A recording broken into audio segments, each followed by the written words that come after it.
Good morning. If I have your attention, I'd like to call to order the first meeting of the 2023 Interim Joint Committee on Education. I'll ask all the members and guests to please silence your cell phones. Before we get into the roll, I had a couple of issues I wanted to discuss. A week ago yesterday, we celebrated Memorial Day here in the United States. And today, June the 6th, 2023 is the 79th anniversary of the D-Day invasion.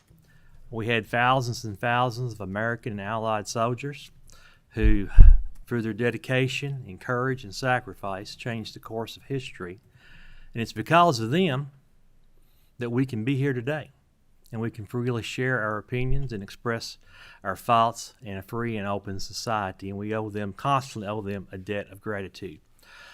Also, I wanted to mention that since we adjourned on March the 30th of this year in our regular session, we've lost one member of the General Assembly. Representative Swann passed away recently. I did not get to know Representative Swann very well. After session, we'd go over to the elevator together, and he always had a smile on his face and a very friendly person. He's going to be deeply missed. Would you join me in a moment of silence in memory of Representative Swann and prayers for his family?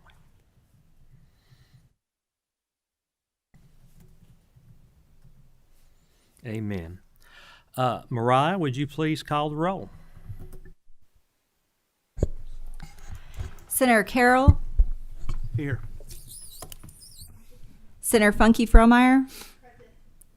Senator Givens. Here. Senator Higdon. Senator Meredith. Here. Senator Neal.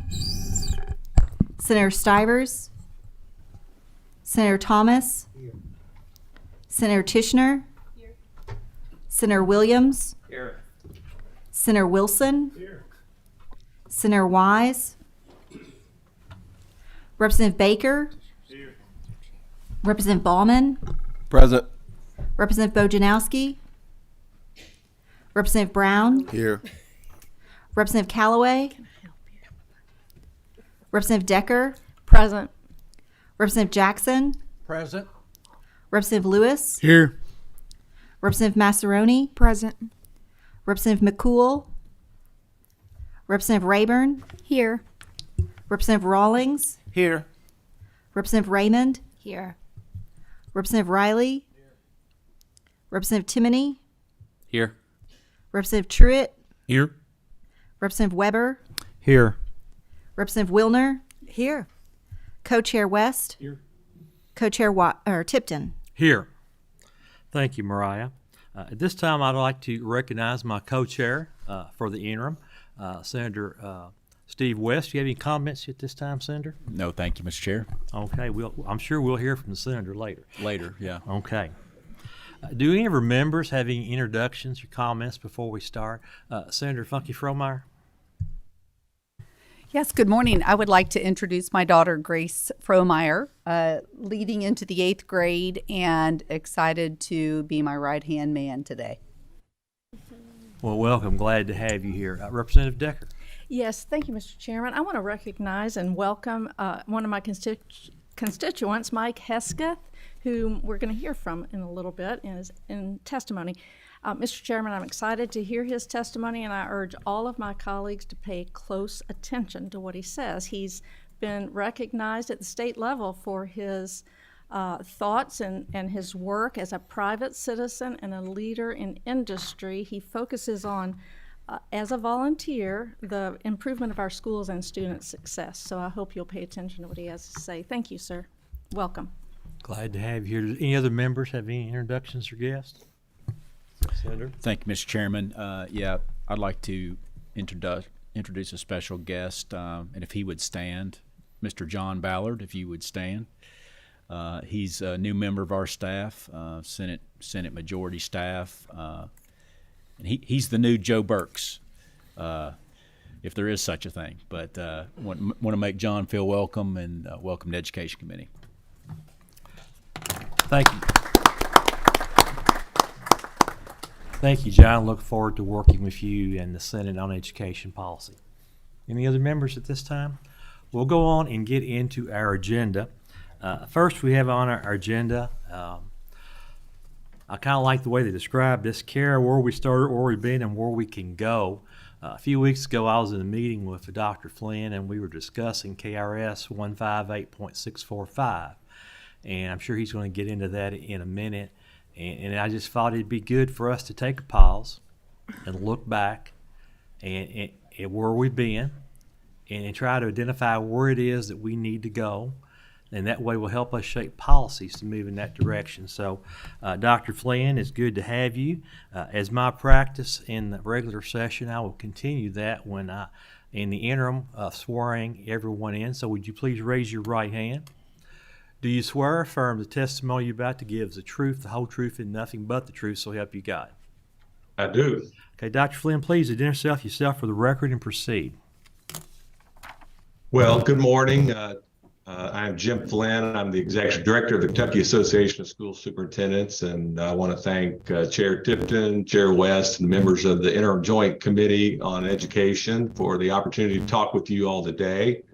I'm going to begin sharing my screen to talk about this journey and the opportunities we have. But I want to start a little bit with, for me, this is the lived experience. I started as an educator in 1989. I was actually in Texas for my first 3 years and then came back home to Kentucky in 1992 and have been here serving the Commonwealth since as a teacher, as an assistant principal, high school principal, and then 16 years as a superintendent. And now I'm in my 4th year serving in this role, supporting school superintendents across the Commonwealth in their efforts to lead a high quality education system for every child. You know, I'm proud of the work we've been doing. It's been hard work, and there's been an astounding number of changes over the years. And but one thing that I talked a lot about when I was a superintendent, every time I spoke to our community, I reminded them that a community gets the schools it wants, and if it's willing to be interested and engaged, have high expectation, and invest the resources, you know, time, money, and their own interest in our schools, amazing things can happen for our kids. But I thought too, it's important to kind of step back and look at where we've started, where we've been, and where we can go. And as Chair Tipton mentioned, we were in a meeting and talking about that. And so let's dive into it. I do want to mention that innovative work is trying to take root across the Commonwealth, but there are barriers. And what are those barriers? And we'll get into that here in a moment. I've got to move over on my screen where I can advance the slides here. Let's see.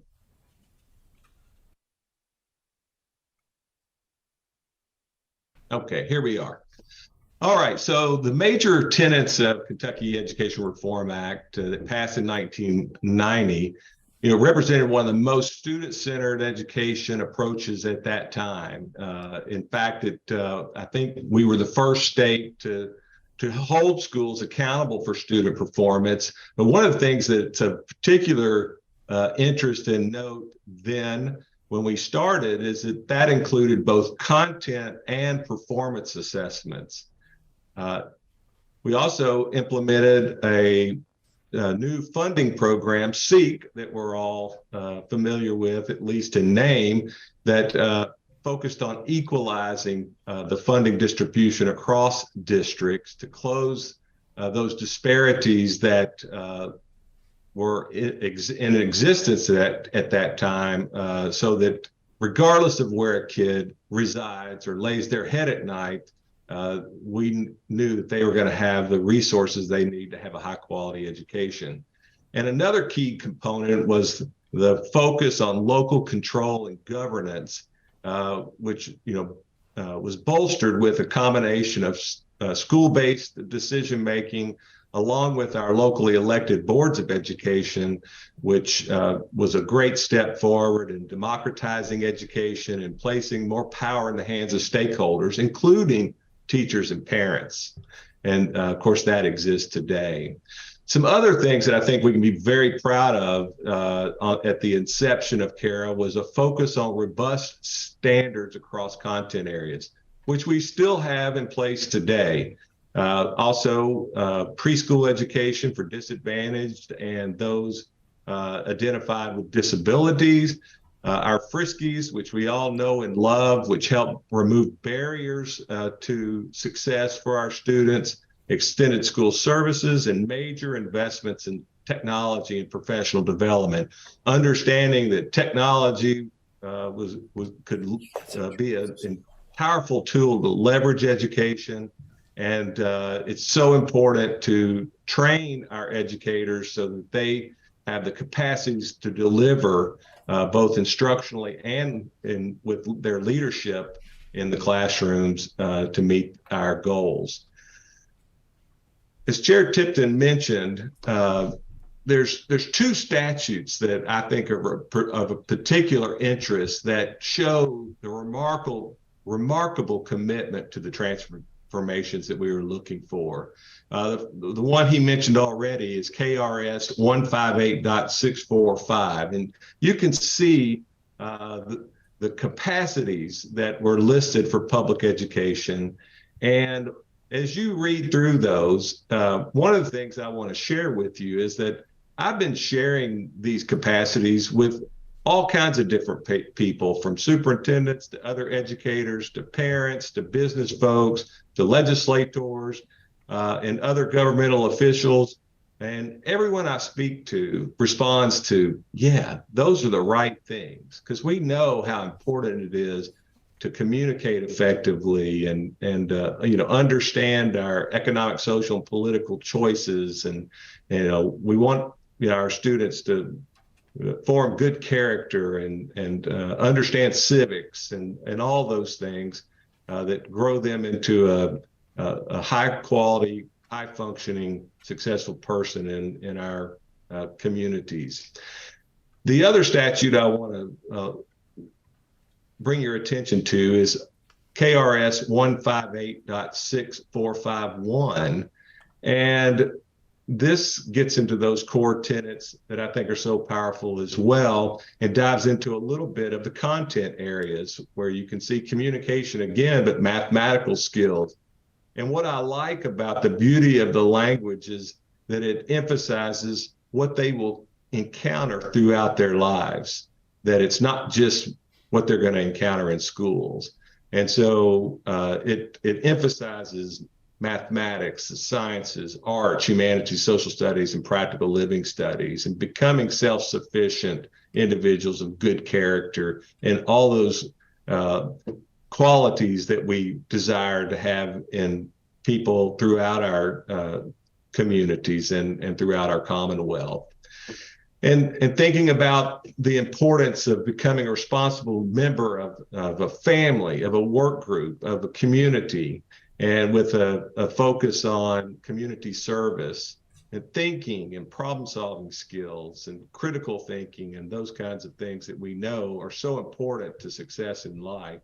And then the idea of connecting and integrating experiences and new knowledge with previously learned background knowledge as they navigate how to use various sources and to express their creative talents and interest in the arts, music, dance, and dramatic arts.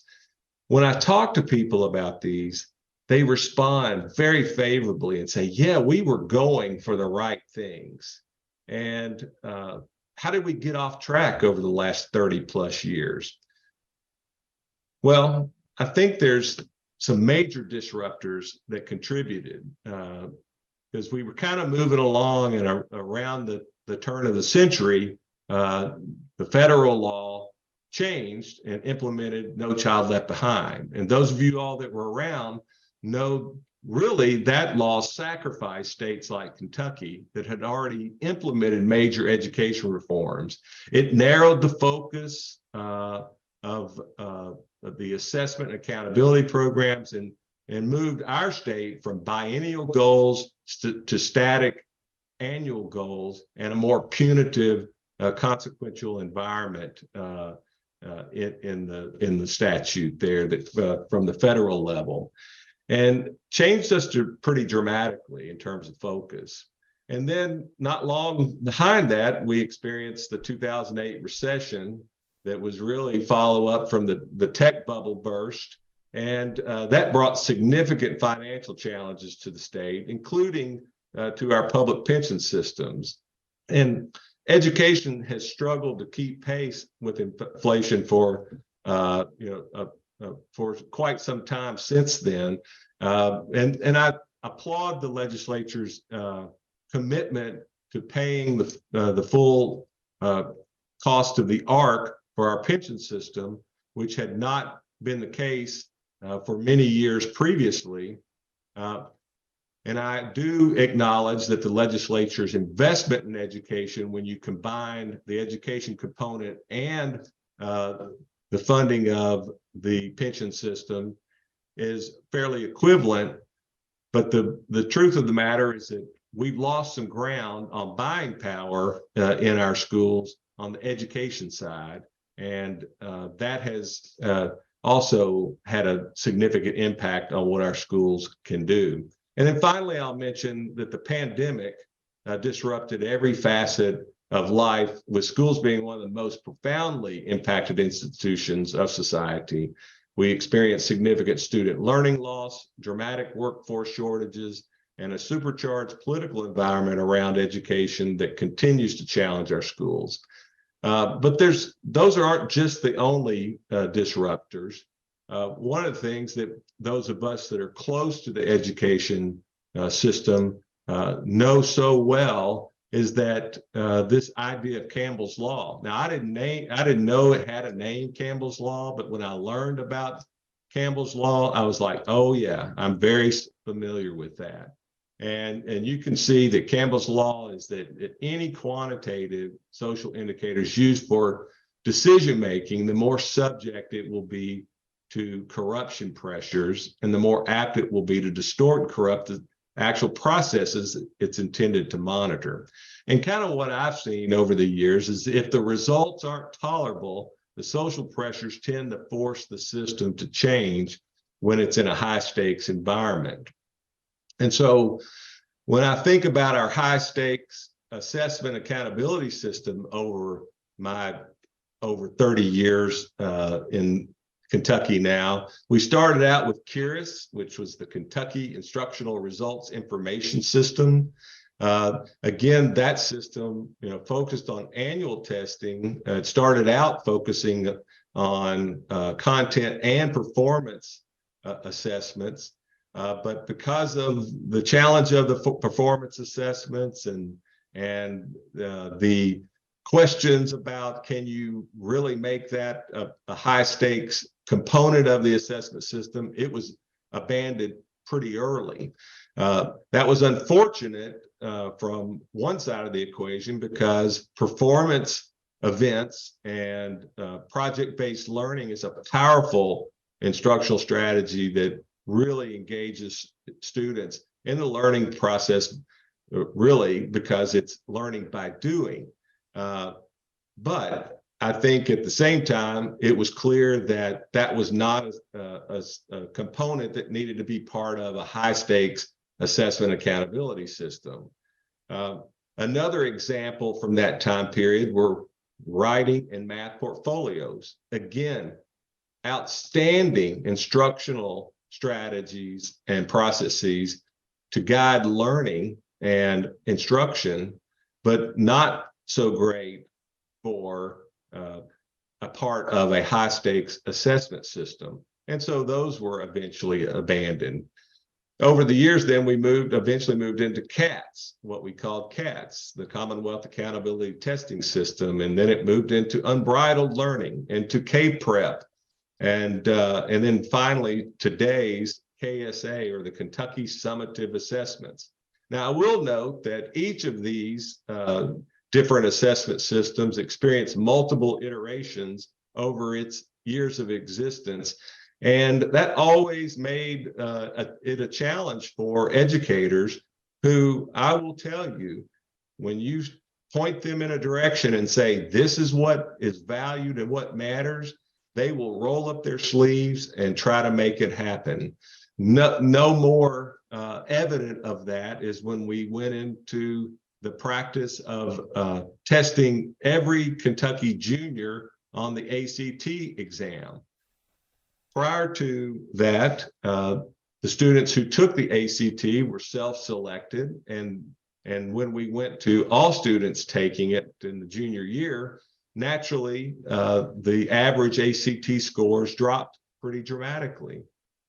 But one of the things that we can be proud of for our students and our teachers is that they really focused in, and over time, those average ACT scores climbed because it was important and it was part of the accountability system that we were judged on. And so I want to just say, as we think about high stakes assessment accountability, we need to make sure it really truly is aligned to what we care about and value most, because that's what schools and educators are going to focus on. But we also have to acknowledge Campbell's law, that when we make a particular metric a primary indicator for success, then it is subject to corruption pressures. And one of the examples of how powerful that can be is when Stephen Pruitt was our commissioner and was working on a new accountability system for Kentucky. He actually created a subcommittee to look at consequences of any of the ideas that were being considered, so that we wouldn't have those corruption pressures or could minimize the impact of those. But the high stakes assessments have changed many times over the years.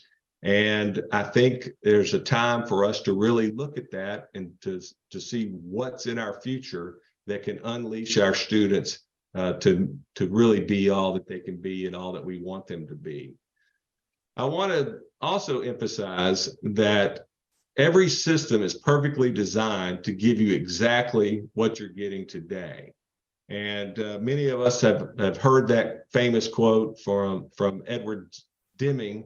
But I can tell you, as a longtime leader in education, I fully believe this, that the system is perfectly designed for the results it gets, and the system is a function of the policy landscape within which it exists.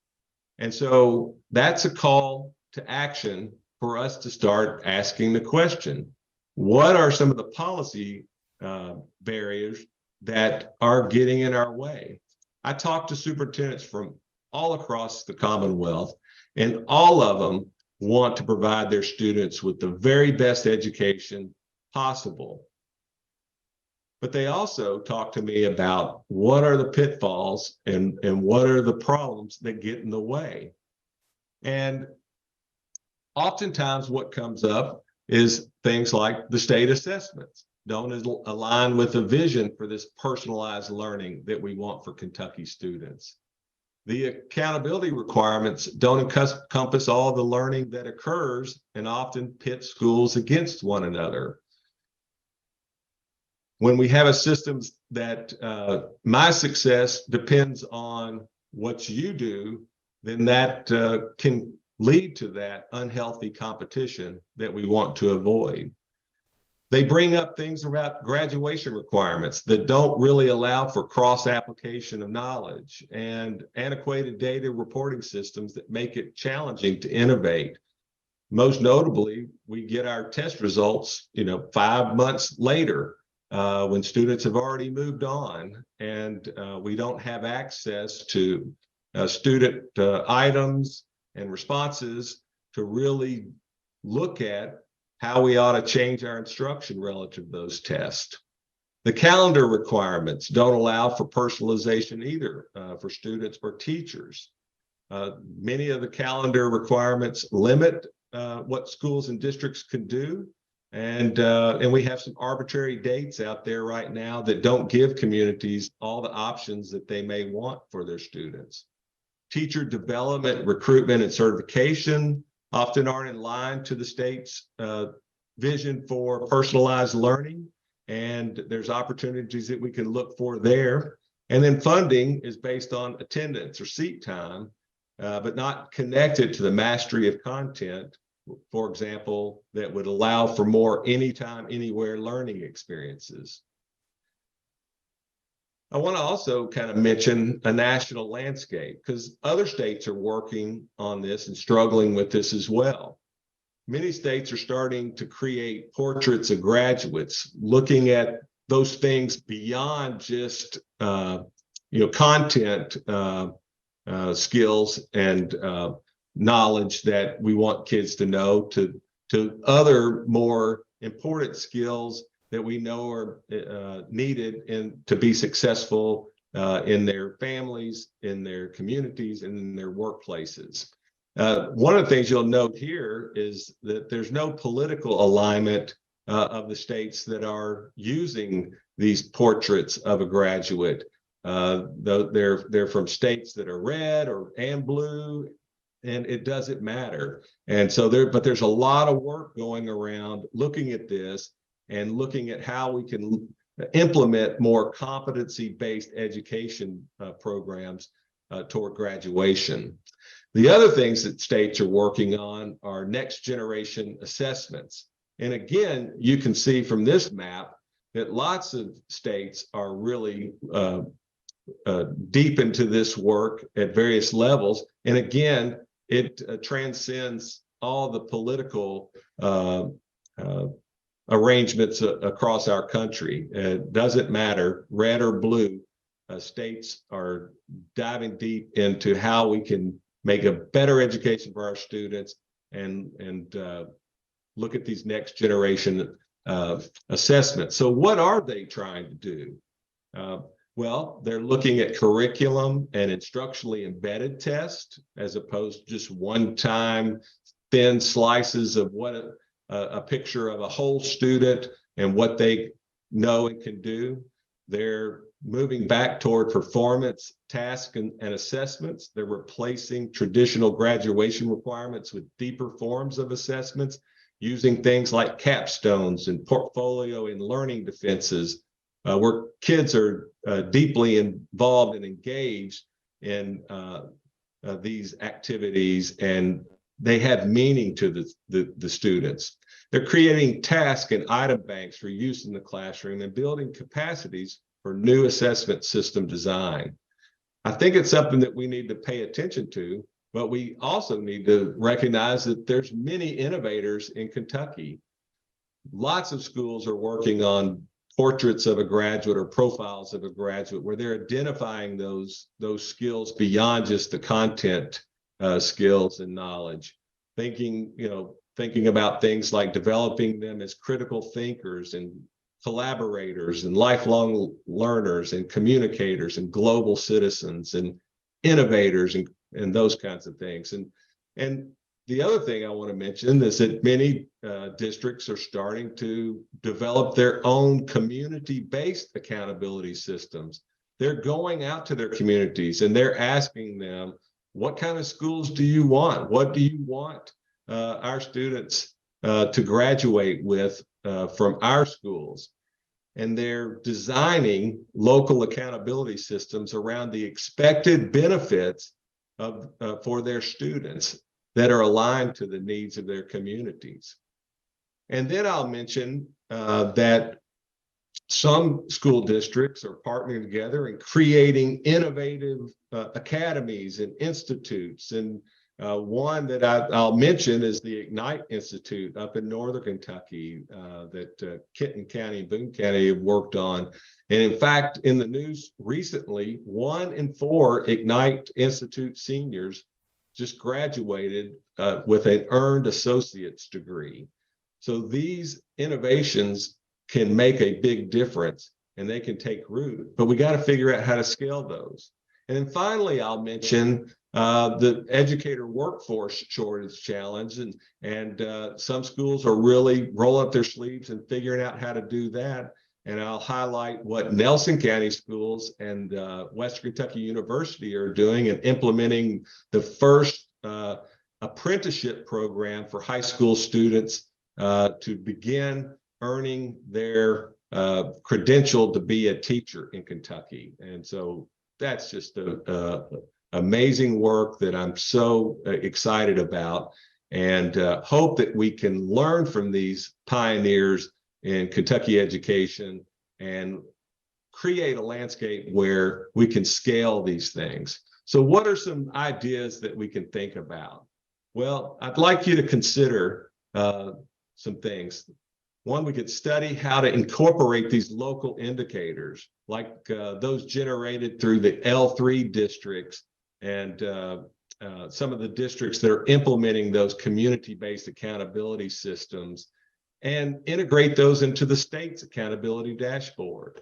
I think we could consider how we might reduce the state's summative assessment footprint within the federal requirements while providing more flexibility to expand high-quality performance assessments in non-federally tested subjects that reflect what students know and can do. I think we can examine the state's post-secondary readiness indicators and continue to make changes in those to determine how it might incorporate competency-based pathways or additional measures, such as a capstone or a statewide or local competency framework.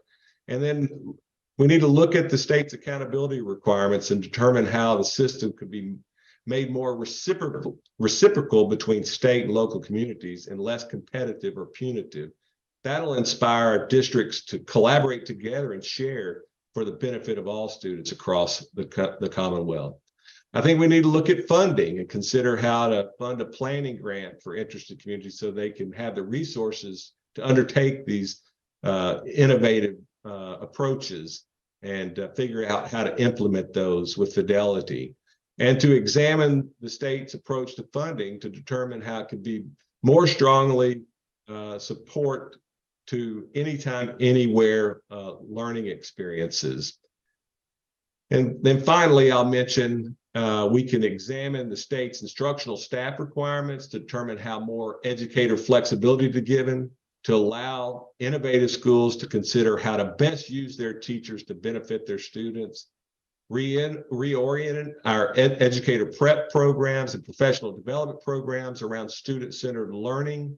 And we need to think about our PD for teachers, just like we're thinking about it for our students, as a personalized learning journey for them around what they need to grow and develop in to enhance their instructional and leadership practice. We need to require the creation of a collection of innovative education resources, databases, reports to catalog and share best practices, and provide more flexibility within the school calendar to think about how we can use time differently for students and for our staff to leverage these changes that we want. So we can make Innovation Kentucky education the norm, not a rarity.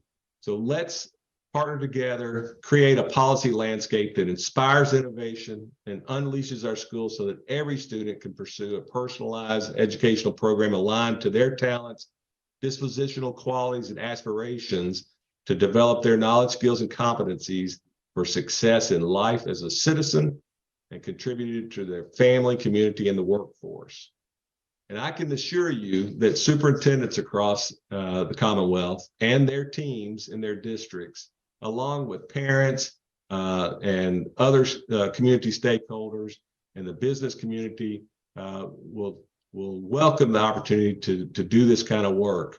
But I want to personally, again, I've sent you all an email invite to attend our Superintendent Summit next Monday, June 12th. At the Marriott City Center in Lexington.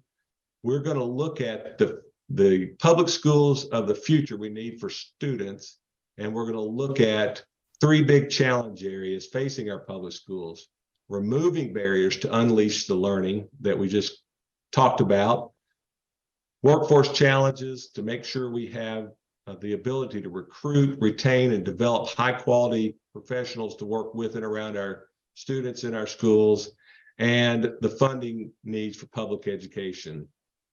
Thank you for the opportunity to be with you all today and to share some of these thoughts and insights. I welcome your questions and feedback, and look forward to working with you and for you as we move Kentucky education forward. Thank you, Dr. Flynn. Always appreciate your input as we discuss education policy. And I think all of us agree we want what's best for our children here in Kentucky and how we can provide an education that will help prepare them to succeed in life. And I really like the quote about the system. The system drives what you get. And I think we really need to take a hard look at our educational systems and what we can do to make improvements there. We do have two questions that have asked to speak, and I'm going to hold it there because our next agenda item is very lengthy. But Representative Bojanowski has a question. Yes. Okay, so when I was asked to run for office, the single most reason that pushed me over the edge to saying yes, and the reason I keep coming back, is the importance of changing our accountability system. And I'm going to give you 3 reasons why I feel like it needs to change from the perspective of a classroom teacher. First of all, our accountability system does not in the least bit drive instruction. There is no educational value to educators, to parents, to the students. Teachers don't see the tests before, during, or after the administration of the tests. So I'll give you an example. If I give a spelling test, I can pick the words that I'm going to give the students. I can evaluate the results. I can say, okay, I need to work on this phonics pattern or this irregular spelling pattern. And I get the results almost immediately. On these accountability tests, I never see what's in them. And then at the end, it's like saying 6 months later, you need to be better at teaching spelling. There's no value for educators. Secondly, it's very expensive. Rep. Banta and I did some digging into what it costs us. In fiscal year 20, KDE budgeted $17,688,000. $14 million was to Pearson. $1 million was alternate assessment, quality control, psychometrics. $2.3 million is just the office to cover accountability and assessment. I asked JCPS, $5 million. We've got staff whose job is to handle building assessments, $4.7 million. Testing units, parent mailings. Then you've got the cost of time. Imagine how many millions of dollars it is, and I asked how much, for, like, we have a mandatory, every certified educator in the state does a 3.5-hour training to do testing. And the estimate from LRC was $7.1 million. So we're spending tens of millions of dollars on something that provides no educational value. So as we think through our accountability system, I think we can be creative and come up with a system that provides these data points that we need as legislators that also can drive instruction. And my third point here is that our scores can be predicted. Dr. Chris Tinkin in 2017 was able to, in a longitudinal study, he predicted the percentage of students who would score proficient or above on New Jersey standardized tests with 78% accuracy on English language arts and 70% on math, based upon the percentage of families in a community with income over $200,000, percentage of people in a community who are in poverty, and percentage of people in a community with bachelor's degrees. So how much of our test scores can be explained by the socioeconomic status of our students? Secondly, Jefferson County Public Schools give a test to find out how we're going to do on the test. 3 times a year. Most of the districts do that. We give the MAP test.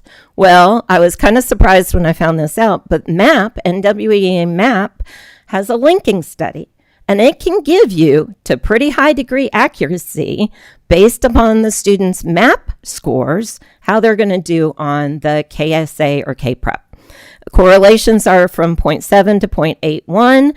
Strong link. So if you can do 3 times a year a 1-hour assessment that teachers can get the results in 24 hours that can drive instruction, that are correlated highly with what the end of year tests are, why do we have to do the end of year tests?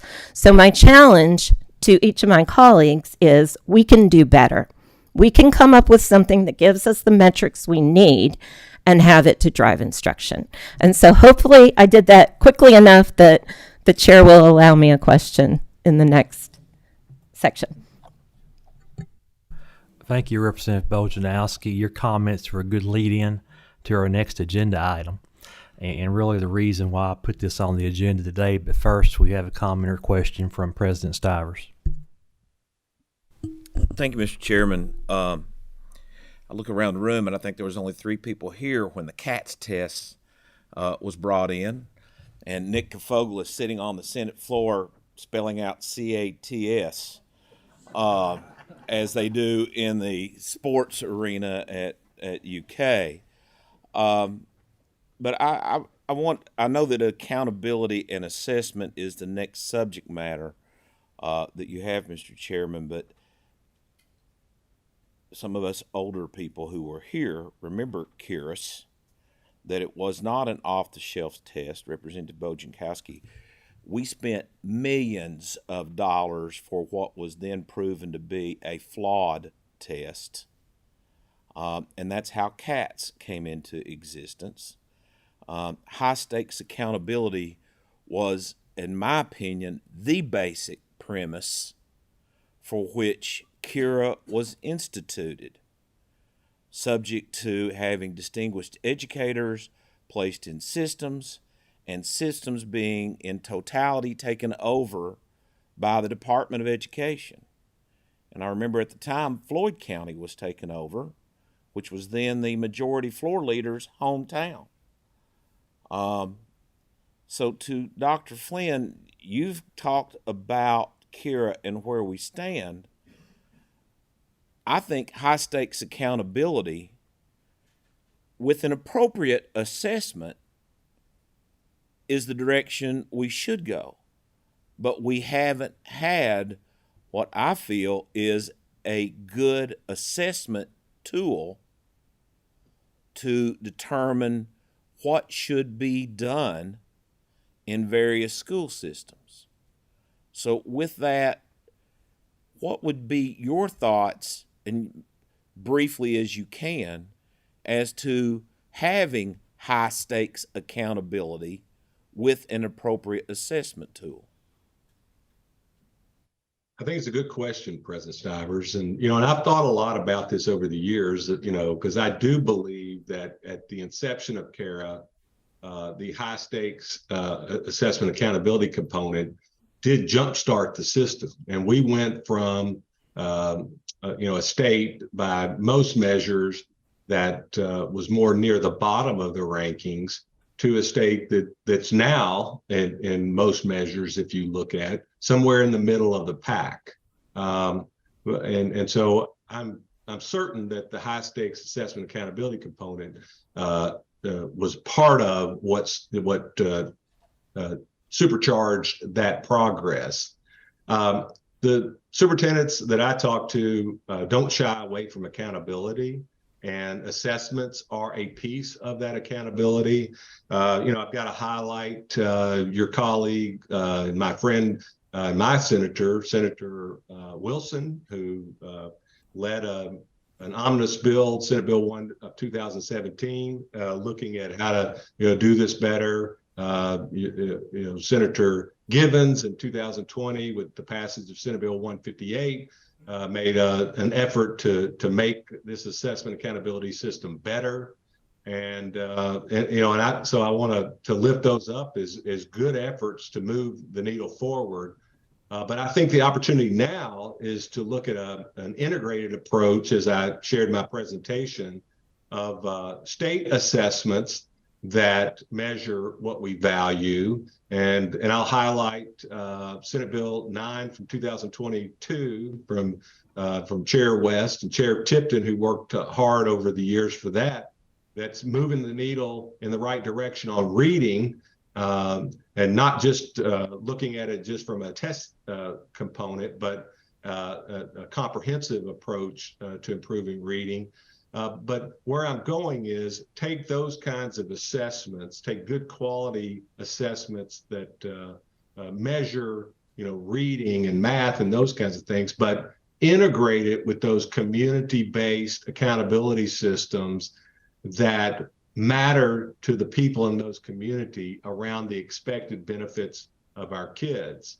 And when Commissioner Pruitt was here and was working on that big accountability initiative during his tenure, one of the things he talked about was, a local component to the state accountability.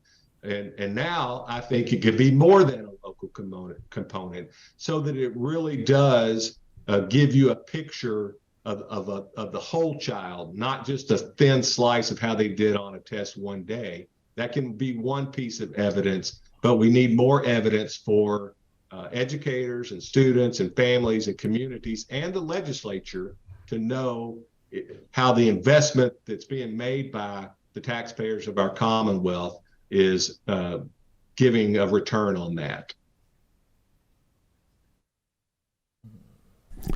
Thank you, Dr. Flynn. I appreciate your presentation. We'll move on to our next item. And I think our first agenda item has been a good lead in to what we want to talk about. I get a lot of questions about assessments, accountabilities, the good, the bad, the ugly.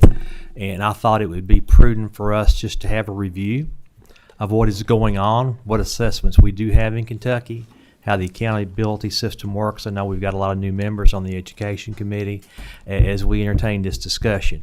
I thank you all from KDE for being here today. If you will all identify yourself for the record, be sure your microphone, the light is green, is pulled close to you, and then I'll administer the oath.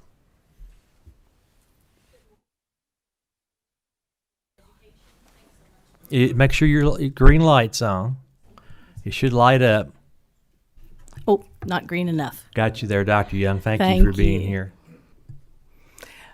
Good morning. I'm Rhonda Sims, Associate Commissioner in the Office of Assessment and Accountability. Good morning. I'm Jennifer Stafford. I'm the Director in the Division of Assessment and Accountability Support in the Office of Assessment and Accountability. Good morning. I'm Mike Hesketh, a business owner and community member in Shelby County. Okay. Will y'all please raise your right hand? Do you swear or affirm the testimony you're about to give is the truth, the whole truth, and nothing but the truth, so help you God? I do. I do. Okay. I know we have a lot of information here, so please proceed. And I'm confident there may be some questions. I would expect so. Are we advance? There we go. Yep. I think we need Still, yep. There we go. So to sort of begin our conversation, I want to ground you a little bit in where we've been in the most recent years with assessment and accountability. So beginning in 1819, we had a 1-year star rating system. So that was the system. Dr. Pruitt's been mentioned several times as our former commissioner. That was the system that was put in place from that accountability development work. So there was a 1-year reporting using a star rating. In 2020, we had passage of Senate Bill 158. And also in 2020, we experienced the pandemic beginning in February. We had some testing that occurred before the pandemic started. We were able to assess our English language learners. We were able to get ACT testing in for almost all districts. I think there were 2. Harrison County was not able to test initially, but made that up additionally. We were also able to report graduation rates that year. In 2021, we had no summative assessment in the spring of 20. In 2021, we had limited testing. So we produced a shorter version of the assessment as required federally. Most students got tested at the elementary level, fewer at middle, and even fewer still at high school. So it was incomplete results, but they were publicly reported. Then in 22, we are now finally to the point of being able to implement Senate Bill 158. So Senate Bill 158 requires status, which is current year performance, and then it asks in the second year of the system to have current year performance compared to the prior year. And so in 22, we had our first reporting of Senate Bill 158. That was status only. It used a color dashboard system. We'll look at a picture of that in a few minutes. And then in 23, we've just completed spring testing as the closeout of the year. State law requires that to be in the last 14 days of the school calendar. In 23, we'll report this fall the color ratings that involve both status and change, and that fully implements 158. We have provided for your background also some one-page handouts that are just, we're going to highlight some things from them in the presentation, but they're sort of a takeaway for you to have that are, I think, are a very concise snapshot of some of the requirements. So the one we're going to be referencing here is the federal and state assessment comparison. So we've set this up in a column approach. And we're talking first in that left column about what is currently required in federal law under ESSA, which is the most recent iteration of No Child Left Behind that was mentioned by Dr. Flynn earlier. The content areas that are required are the reading, math, and science. And this is required for all students. There's a formula. It's reading and math is annual 3 through 8. If you look over to our current assessment on the far right side, that's the requirement of frequency. And science is once per grade span. Math is 3 through 8, once in high school. In addition to having an assessment for regular education students, we must also provide federally an alternate assessment. Now, that is for the students that are roughly 1% of the population of students in Kentucky, and they have the most severe, profound disability. A disability that prevents, even with accommodation, access of their regular curriculum. So states have to provide both an assessment for regular students and an alternate assessment, again, for a very small population. Now, when you look to the middle column, this is what Kentucky requires in addition to the federal requirements, and we want to walk through just a few of these. It's the same subject areas, so in many ways the state law does copy forward a lot of the federal requirements. So those subject areas that are required federally are also required in state law. But in addition, Kentucky has social studies, writing on demand, and editing and mechanics. Now, there are some specific things in state law required around the state assessment. One is it needs to be valid and reliable at an individual student level, as well as be able to be used for school-based purposes and reporting. The measure needs to cover the depth and the breadth of your academic content standards. Now, that is also a federal requirement, that you must measure your state standards with your state assessment. We are to involve Kentucky teachers in the development of the assessment. So we have committees. In fact, we have teachers working this week and helping to review the definitions for novice, apprentice, proficient, and distinguished performance. Got a little Zoom thing popped up there.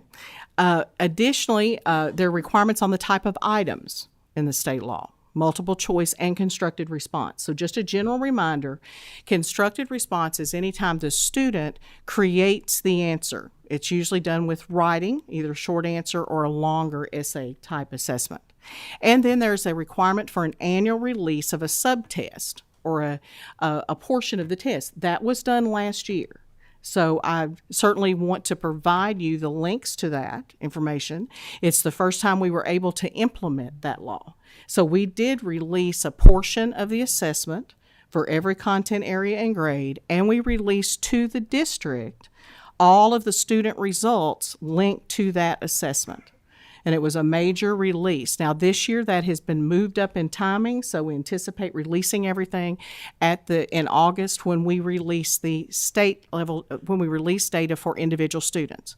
So what typically happens, individual student data is in the district in August, but accountability data, things like the ratings and the color reporting, come later in the early fall because there's usually processes that have to occur. So on the right side, that's just a reminder of the current assessments and the name, and that's been mentioned earlier today. It's the Kentucky Summative Assessment or the alternate Kentucky Assessment. In addition, Kentucky requires a college admission exam for our grade 11 students. We did a competitive bid process. ACT is our current vendor for that assessment, and that is administered in grade 11. Additionally, federally, there's a requirement that all students that are identified as English language learners must be tested annually on their acquisition of English. And there is also an alternate version of that assessment, and there is not specific Kentucky statute around that federal requirement, but there is a Kentucky phrase that talks about what is needed to meet in compliance with the U.S. Department of Ed. Kentucky uses an assessment called the WIDA assessment, and we are with a collaborative of about 35 other states to provide that assessment and supports for it. Additionally, there are some federal assessment flexibilities. There can be a use of a locally recognized national high school assessment. You can have adaptive testing, which is a bit like that was mentioned earlier. Things like MAP is a type of adaptive testing. And there is a process called an Innovative Assessment Demonstration Authority, where you can try out or pilot.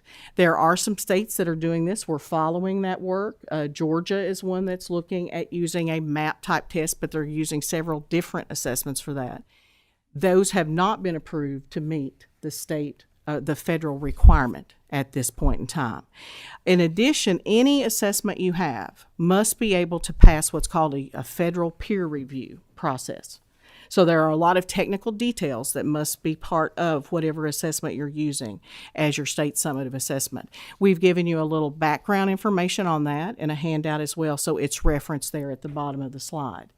So just a reminder, there are flexibilities out there, but they do require that you meet some particular technical pieces or that you have a rather long-term pilot where the data is comparable across the assessments. Now, this is the testing plan for Kentucky all on one screen. It indicates the grade levels where assessments are administered. I will remind you that the federal requirements are the reading, the mathematics, the science, and then also federally is the access and alternate access. Now, we've also listed as an assessment, but it is a survey that's used in accountability around school climate and safety. That's in 158, and we'll talk about accountability next here in the presentation. But that is to give you the frequency and what is assessed across the grade level. And so I think at this point, we're ready to move into the accountability as our next piece. And again, we'll highlight for you a third handout. So these are all one-pagers front and back. And the third handout is a comparison of the accountability, what's required in state and federal law. Thank you, Rhonda. The Kentucky Department of Education. You need to have your microphone on, please. Pull to you. Thank you. The Kentucky Department of Education is responsible for implementing a statewide school accountability system. It's separate than the assessment system. So although interrelated, the assessment system is separate than the accountability system. Every component of the Kentucky school accountability system is included in either state or federal requirements. So there's nothing beyond state or federal law that is being implemented in our statewide school accountability system. The ESSA requires that states have measures for all schools that include every school in the state, and it is, as Rhonda mentioned, a reauthorization of the No Child Left Behind. The next slide, please. there are multiple components of the ESSA, state and federal law, that must be aligned to. So the federal law requires that there are multiple indicators of school success. Those include the components of academic achievement, other academic indicator, English language proficiency, and school quality of student success at the elementary and middle schools. They're a little different at the high schools. So state law requires that there are indicators of student assessment results, progress toward English language proficiency, quality of school climate and safety, high school graduation rates, as well as post-secondary readiness. And there is a clause in the state law that says any other component that meets federal law. So as you can see here on the slide, Kentucky has aligned the requirements within the state law to the indicators of the federal law. So you can see how that our state assessment results in reading and math compare or align to the academic achievement in the ESSA. Then the results, we're finding that the change element or the change component is causing some obstacles in alignment to the ESSA, but we're continuing to negotiate with the U.S. Department of Education on that process. We do so in a process through our ESSA consolidated state plan. So right now we are in negotiation with them to approve our plan. English language progress is aligned nicely to the English language proficiency. And then for meeting the federal requirement of the school quality student success, Kentucky has two measures, the survey, as Rhonda mentioned, and then the science, social studies, and writing indicators. At high school, on the next slide, you can see that at high school, the other academic indicator is replaced with graduation rate at the high school level. So in Kentucky, we meet each of these and align our state indicators to those federal indicators. And you can see that we've had to separate that change component in the graduation rate to meet federal requirements. As you can see, we've gone beyond the measures in our state because we value things beyond just those academic indicators. The U.S. Department of Education does put stipulations on how much each indicator weighs within the system. The academic indicators must have the greater weight as compared to the non-academic indicators. If you would go on to the next slide, please. So, as Rhonda mentioned, Senate Bill 158 did change the accountability system. It did become effective in November of 2021. So we are continuing to implement this with full implementation this school year. The exclusive list of indicators are based on that status, that is the current year performance, as compared to the change, which is the difference in status from one year to the prior year. And of course, those indicators as an exclusive list, and so those are what are aligned to the ESSA state plan and those federal requirements. Now, there are reporting elements to the both federal and state laws. With the federal law, we are required to have separate components of comprehensive school and improvement, targeted support and improvement, and then additional targeted support and improvement. That comprehensive, or what we call CSI, includes the schools that are the bottom 5% of Title I schools. Now, Kentucky values all schools, so non-Title I schools are also identified for CSI as well. Also, high schools can be identified as CSI if their graduation rate falls below 80%. Targeted support and improvement is similar to CSI, but for student demographic groups. So if a school has a particular student group that is performing as low as the schools identified for CSI, then they are labeled as targeted support and improvement. And that, again, is both Title I and non-Title I. Additional targeted support and improvement are those schools that have been identified previously for TSI with that student demographic group and falls and continuously is lower performing. And we do that at each of the different levels of elementary, middle, and high school. Now, that's the federal reporting, and there are requirements for public reporting of the data. There's also additional Kentucky mandates for reporting that include the indicators, and I've mentioned a couple times the status and change. So we'll go into that and show the ratings. And then the overall indicator, which are those that we mentioned about student assessment results and those other exclusive lists.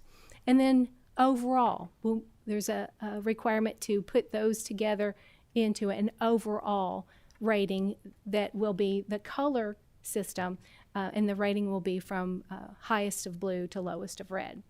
Now, in the dashboard, in Kentucky law, it says a color-coded dashboard, and this is just an example of what the color-coded dashboard could look like, and we are in progress of developing that now. You can see here that this is an example of the state assessment results in reading and math. The status is going to be colored, and then the change is going to have an arrow so that it can give some indication of where the school is performing as compared to the prior year. On the next slide, it's a middle school example that the dashboard, it can show a very quick look, very simple look to a very complex system that shows the color rating on each of those indicators. And then the next slide is an example of what then that overall performance rating could be for an individual school with all of those combined indicators. And so that's the accountability and the reporting aspects of the accountability system. Chair Tipton had also asked that we bring forward some recent data for you, so we want to take a few minutes to go through slides. To take you back to the beginning of kind of setting the context with our time with you today, we've had quite a bit of disruption. So there are a lot of places where you cannot directly compare, and you'll see a lot of little footnotes on these slides that kind of point that position out. That's why I asked you to go back a few years. We went back 5 years. We did kind of the best we could. Really the most consistent assessment that we can do comparing, because ACT maintained its trend. That was an ACT corporate decision to maintain its trend through the pandemic. And so the composite score, that's all the subject areas put together. May have been a while for some of us since we've taken the ACT, but that's everything put together. And so you can see here with a line graph kind of where we are. We've gone back to 17-18 in terms of data. You will see the pandemic dip in 2021. That was a national dip. That was sort of everywhere around the country. But you also can see that ticking up as we're starting to move back up with the 83.3. We also provided a line graph to give you a sense of the subject area performance. I'll remind you, our Kentucky Council on Post-Secondary Ed establishes benchmarks for at least reading, English, and math, and its use in admission to college as well as post-secondary readiness. You can see that our highest performing row there is in reading, followed by science, math, and English. You can again see that same pattern of the dip around 2021, and then for many subjects, sort of a ticking back up that you can see as well. You can see that math has remained flat. It did not tick back up last year. In terms of content that's from the Kentucky assessment, Kentucky Summative Assessment, again, we've had a considerable amount of change here. This is reading and math, And what we're sharing with you is the percent of proficient and distinguished. So the goal is to get all students to proficiency. Distinguished recognizes performance above that. So these are the top 2 performance categories that students can score and have that with their work on the assessments. I will point out that with reading and math, you'll see a little 1 up in 16 and 17. Kentucky used at one point something called an end of course assessment that was purchased by ACT. For high school, ACT sunsetted that program, so that assessment went away, and we began to transition. We used the ACT scores for 1 year or 2. We had a state approval federally to use those, and then we began our own assessment again at high school. So you'll see some blanks there. You'll also see, obviously, 2021, where we had no assessment at all, or we had a limited assessment. So again, that really kind of doesn't allow the trend, and always with data you want to see trend as much as you can. I will mention that in 22 we did implement the newest standards for reading and math, and so there were new standard setting activities, and again we have teachers this week working to just do a revalidation of those standard setting, and that is true in reading and in mathematics. When we look at science, again a tremendous amount of change. With science, the new standards came in place in 18. That was the first assessment of them. And in 19, until that time, we were using end-of-course science, and we were also using a norm reference test at elementary and middle. Again, that was a federal negotiation to do that as we moved into the new assessments. So 22 does reflect the same standards. We revalidated those last year. For science and for social studies and writing, just to also give you that information, and obviously we're more than open to provide other things upon request. With social studies and writing on demand, again, areas not required federally, but required in Kentucky. We really have 22. They're not new standards in 22, but we really can't compare back with those years of missed assessments. It's with caution that you would compare backwards. So that we pulled for you, going back again as kind of as far as we could to do 5 years. And before we go into the next Sure. section, I think this would be a good time to pause. Absolutely. I know we may have some questions. I definitely have some questions. One question I have is you talked about the weights for the indicators, that they're required to be a majority academic. Could you give us the breakdown on the specific weights for Sure. each indicator? Sure. The Kentucky Board established indicators that are in our regulation. I'm going to kind of do these off memory, so keep that in mind. But yeah, Jennifer will know. She's younger. So, but we'll try to do this off memory. Basically, reading and math is 51% of the system for elementary and for middle school. We also, together, reading and math and how your English language learners perform and your graduation rate must be over 51% at high school. So the federal focus, and Dr. Flynn mentioned this, when No Child Left Behind came in with that first federal law, and now we have its iteration, the focus is pushed to reading and mathematics. Again, valuable basic skills that all students need to be having success with. But it really focused down the curriculum, whereas the Reform Act had a much broader view of that. So it's roughly 51%. And I don't know, Jennifer, if you would add any more detail there.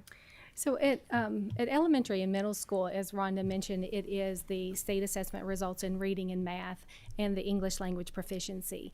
At high school, it's reading and math as well as graduation rate. Those are the ones that they want to see above the majority, so the 51%. Just to follow up, how does the school climate component impact the accountability score?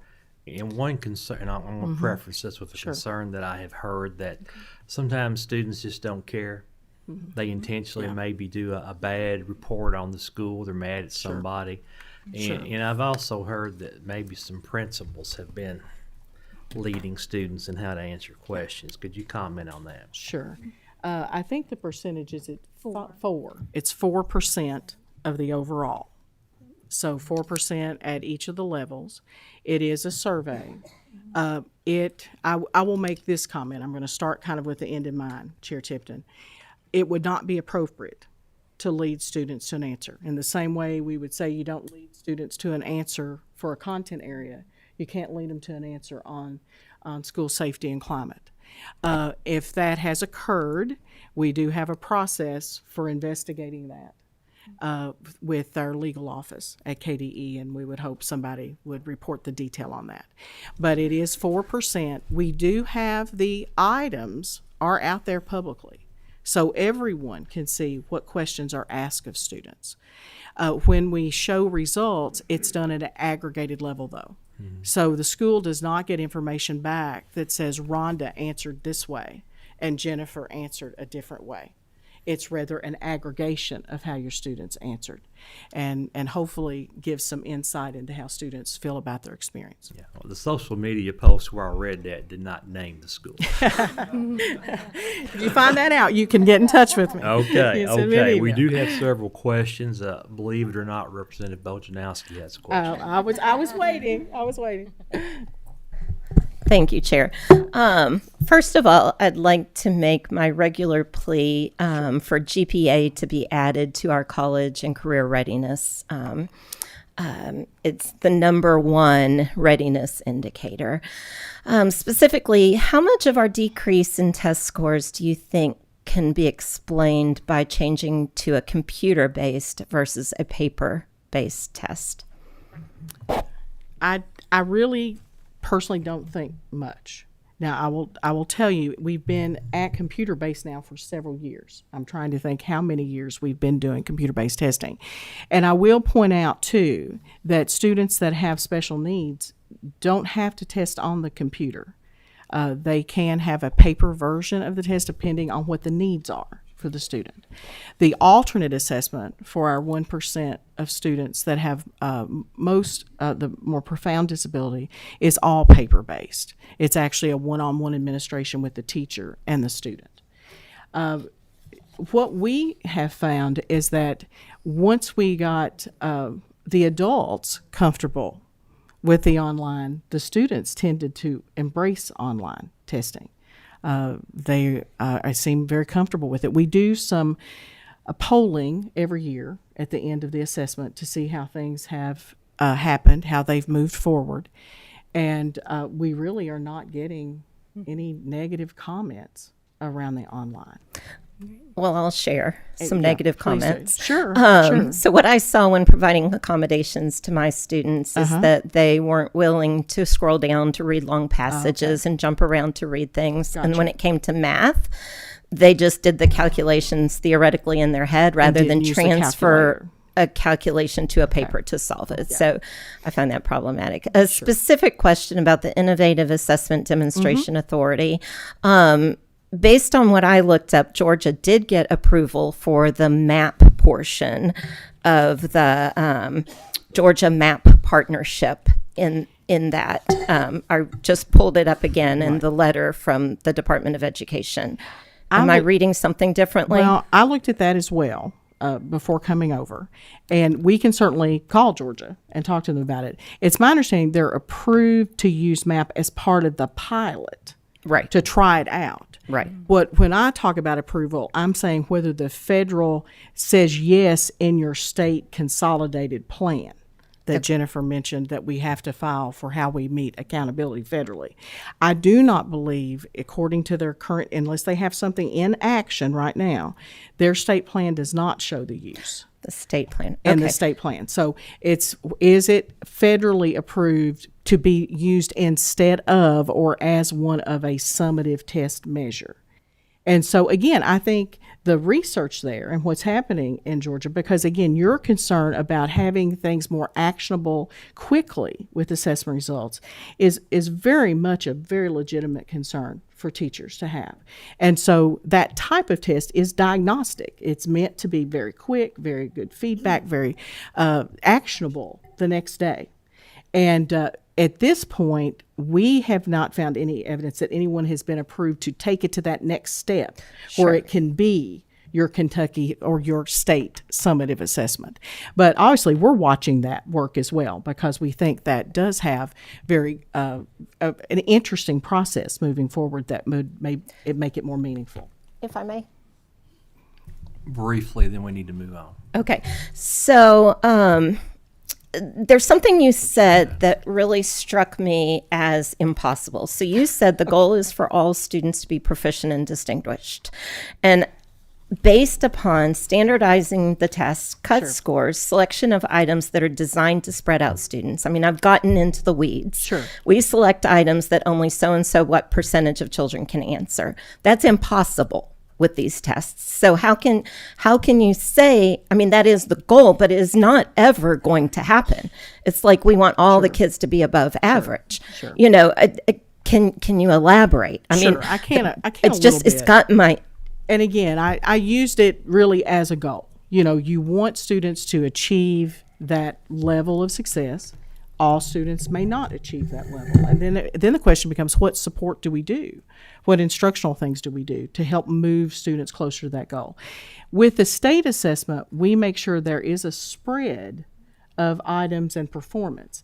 There are some standardized tests that are purchase tests that really limit that what percentage is correct before it goes in. We have a range with the state assessment. But I was using that very much generally as the goal that you want. It is not a formalized goal. It is not a goal that's listed in you must get to this percentage. We've had systems. We've had, Dr. Flynn gave you a good overview of all the different accountability systems we've had. And we've had some where that was set up to be the goal was proficiency. That is not in the current system. But we do produce. With the system we have right now, is it even possible? It's criterion reference. And so as a criterion reference test, it's built on your standards. So theoretically, it should be possible. Is it effectively possible? I think we'd have to go back and do research on that. So Jennifer, I don't know if you'd have anything you would add to So theoretically, Johnson. yes, because we set cut scores. We have teachers come in and set standards, and we're going to do that again this summer and bring in teachers, educators, representative sample from across the Commonwealth to set standards on what those cut scores are for our different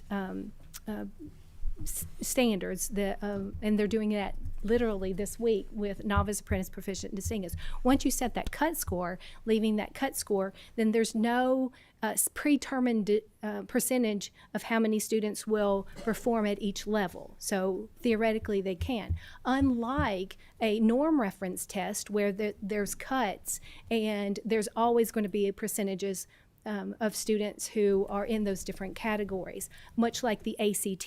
The ACT is a norm reference test. Our Kentucky Summative Assessment is a criterion reference test. Rep. Bojanowski, I would just add one note. Your research is helpful, and I've been through that same kind of discovery process. The notion of item response theory, where certain items are intended to eliminate certain respondents, only applies in the standardized realm. So because we are criterion reference, those kind of items don't exist in the state assessment world.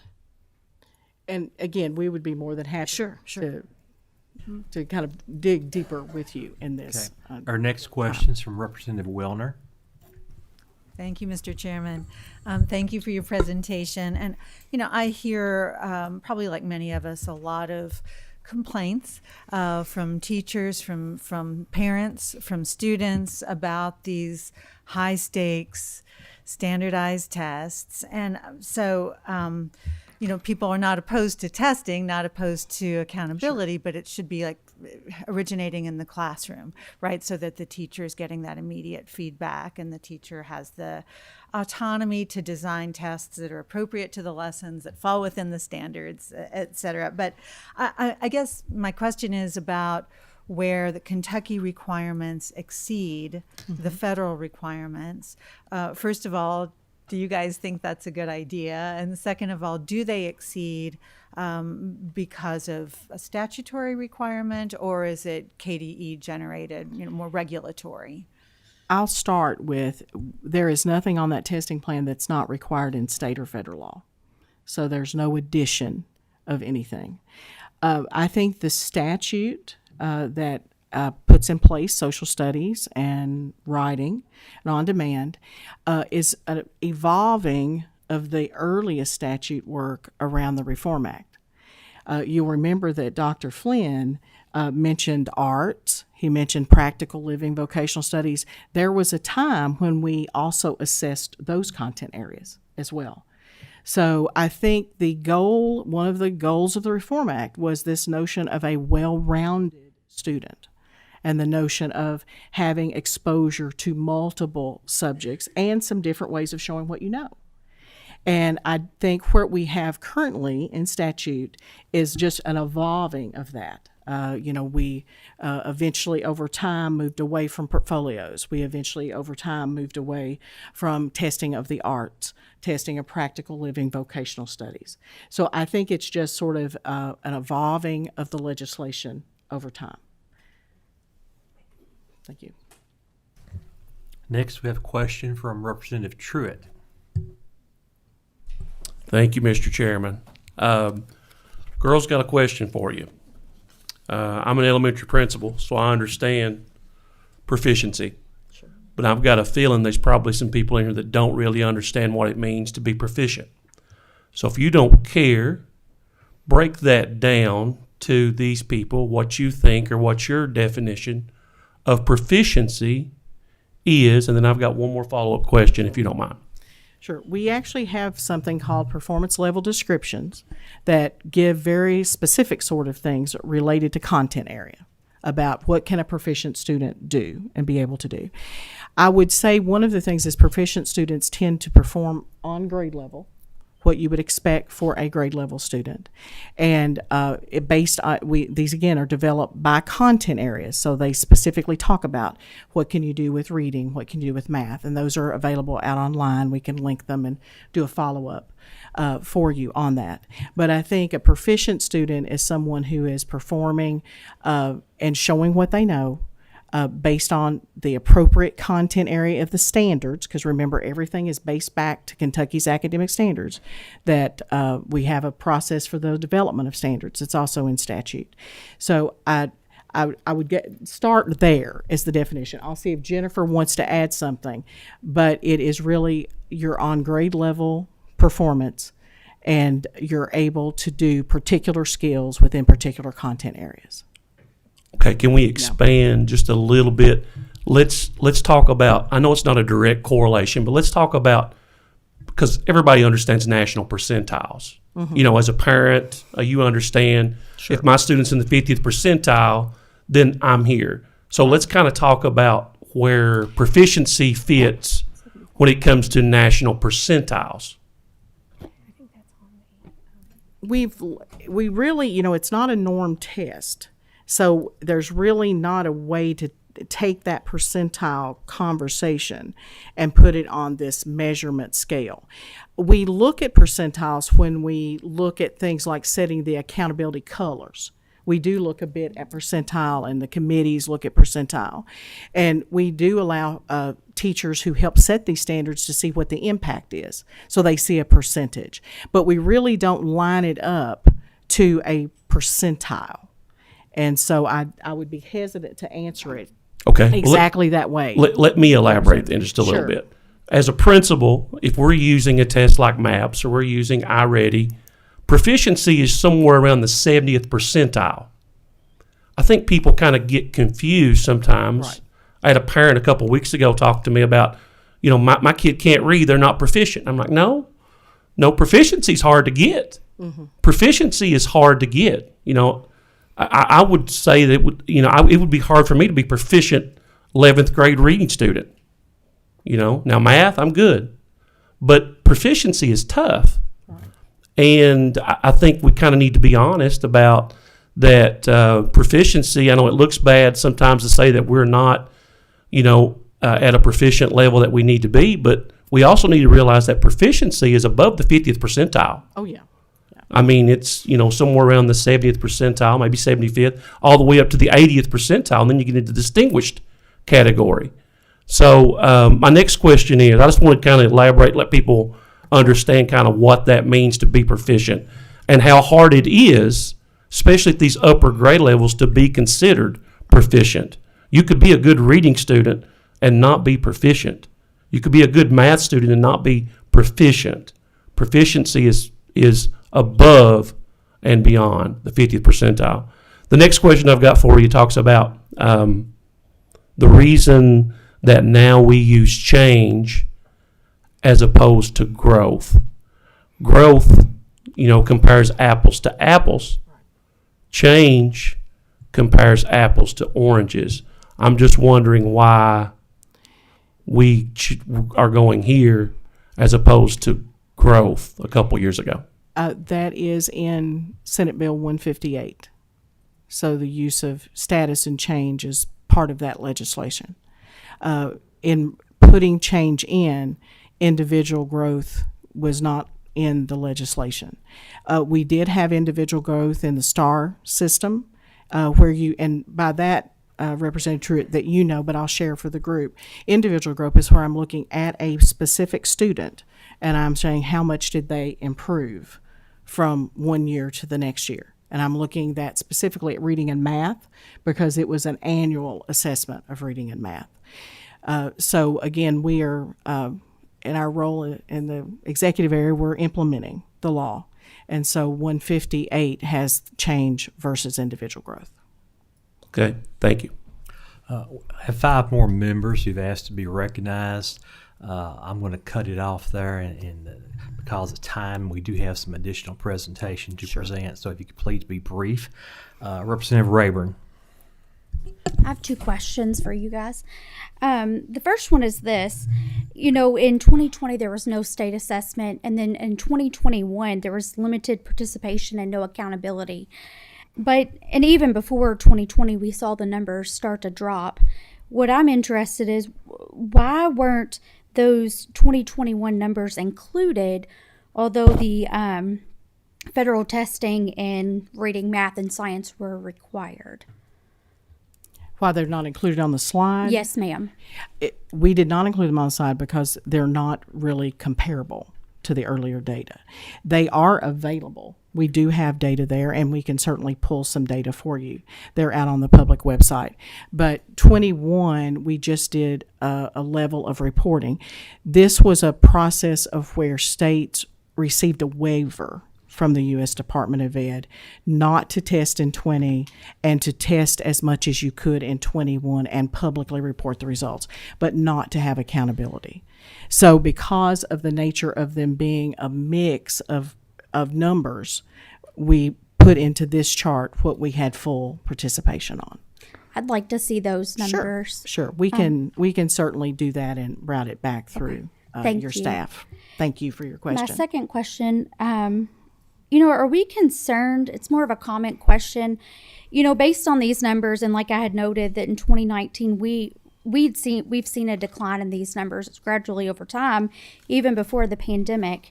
But is KDE is concerned about the amount of students who are being passed, although they are failing their core classes? That is really one that's probably not in our area because we just don't work with the curriculum side of that. We certainly can take that question back and have a response developed for you. I mean, I think I can speak from someone who's been in the department for a number of years. I think all of us come from an educator's background, or many of us do, and we all have a heart for kids, and we want all kids to be successful, much in the same way you develop policy where you want to see that occur. So I think we can certainly talk to their Office of Teaching and Learning and come back for a response for you. I appreciate the question very much. Yes, ma'am. Thank you for the answer. I want to see Kentucky students succeed as well, and by passing them on to the next grade, although they're failing clearly by not just these numbers, but on reports I have within my district, we're setting them up for failure in their life. So to take your question back, we'll respond to you on this idea of students moving forward, maybe without passing scores. Thank you. Okay. Next, we have Senator Givens.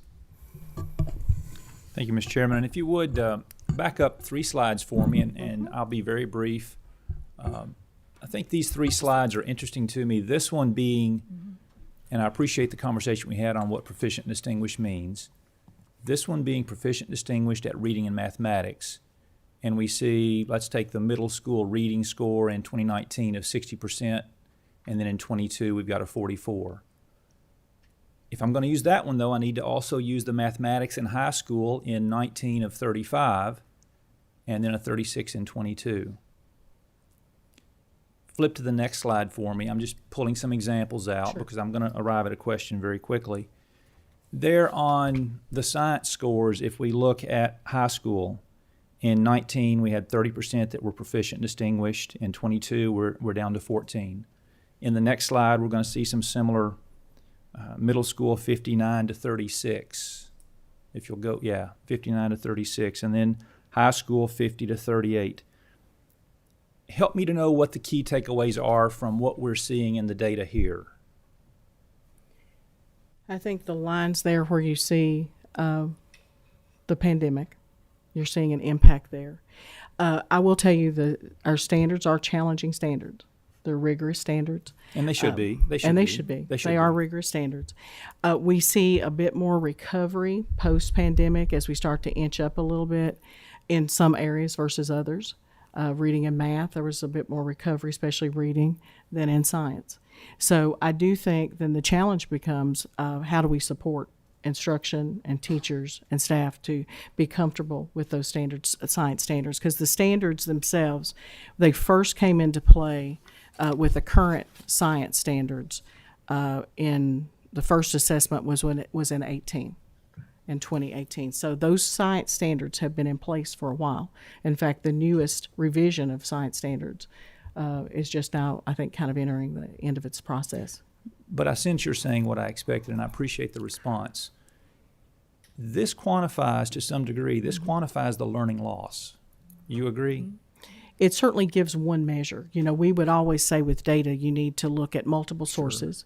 The value of what Representative Bonjous and Wilner have said about the in-classroom look, they're using the formative assessments. Most districts have some formative pieces that are more rapid response than our state assessment is. And so I do think that capturing, looking at all of these pieces and seeing where your students are. And I think it ultimately goes back to where is each student at, and then how do we improve that individual student. And so don't take my words as criticisms. No. This is a barometer that's Sure, indicating, among other barometers, that we have a significant challenge here. In my mind, and disagree if I'm wrong, if the barometer stays here, we've got an alarm bell that needs to sound. That's right. If we don't see a rebound, the alarms need to start going off. Let's keep this data top of mind. Let's have this in every presentation you make, because I think we've got something here that can be insightful for us. I think so too. Thank you. I would not disagree. Thank you, Senator Givens. Next, we have Representative Raymond. Thank you. I really wanted to ask about the timing. Is it mandated that the tests take place at a certain time? And what's the thinking behind that? I understand we want to get through the whole school year so the kids are filled with information, right? My third grader was tied up in knots over a KSA. And then she said to me, well, at least I'll forget all about it by the time we get results in August, October, whatever it is. Is there any way to give the test in March, get the results sooner? What takes the results so long? And then the rest of the school year could be spent doing really targeted instruction versus watching Finding Nemo. Sure. I'll kind of take it apart. You have several questions there. The first is the timing. There is a state legislation and statute that places it in the last 14 days of the instructional year. And I certainly cannot speak to that legislation and the creation, but I think there were concerns that when it was earlier, and at one point we did test like in March, when it was earlier, people kind of went, it's over. And I think there was a movement, a lot of conversation that, well, maybe it needs to be back toward the end of the year. So again, that is legislatively based in the last 14 days. Help me again with your second piece. The results take so long. The biggest challenge to the results are the constructed response items, because they have to be scored either, and we use a combination of human and computer scoring. So they have to be scored and turned around, and there's training on every item to do that scoring. So if you were giving an all multiple choice test, which is what you have with programs like diagnostic testing, then multiple choice can be turned around very quickly, especially if you're in an online environment. But the constructed response portions where there is something written by the student has to be physically hand scored. And so that is the timing issue with results. And we keep pushing to get that faster all the time, but that is the challenge. Thank you for your question. Representative Jackson, you're up. Thank you, Chair Tipton. Senator Givens stole my question, but I feel honored that I'm thinking along the same lines that he is, so I must be getting smarter by the day. But mine had to do also with scoring, Sure. Proficient and distinguished. And when I went through and did the math, the average from 2016 to 2022, we were down 11% in reading on the average. We were down 10% in math. Science was hard to gauge because of lack of numbers, Right. but we were also down 23% in social studies. So I heard you say COVID, and I just wondered if there was an explanation for the 23% in social studies. Why such a drop, more than double, even though we dropped in everything, why such a drop in social studies? We did have an assessment for elementary middle that remained in place for quite a number of years without change because of the standards being kind of in flux. At high school, we had been using an end-of-course assessment. That was that purchase product ACT Common Core, or not Quality Core, and that went away. So for a couple of years, we didn't even have high school testing. So I do think that you're seeing some impact of that. That the test remained constant, there wasn't any kind of refreshing of it, and then also that we didn't have a test on particular years. So I think that is also an impact into that social studies performance. Our final question at this point is going to come from Senator Higdon. Thank you, Mr. Chairman. And we talk about we have this desire to make sure that every school and every student achieves a level of success, and on one of the graphs we talk about ESSA, and one of the things that's bothered me over the years is that we designate 5% of schools in the state as, we call them different things, failing schools, underperforming schools. It really seems like a really not a very good way to rate schools, no matter how well you do, as long as you're still in that lowest 5%. You're designated as low performing, or no matter how poorly you do, as long as you don't drop in that lower 5%, you're a good school. And I know these are federal standards. We can't do anything about it, but we've done a lot of things here where we exceed the federal standard. Mm-hmm. Couldn't we have a benchmark for schools and have set a goal for all schools to be above that benchmark, and give every school an opportunity to not be a low performing school? Sure. Or, as these last tests, maybe 75% of the schools in Kentucky would have been low performing if you had a benchmark. Mm-hmm. Couldn't we do that?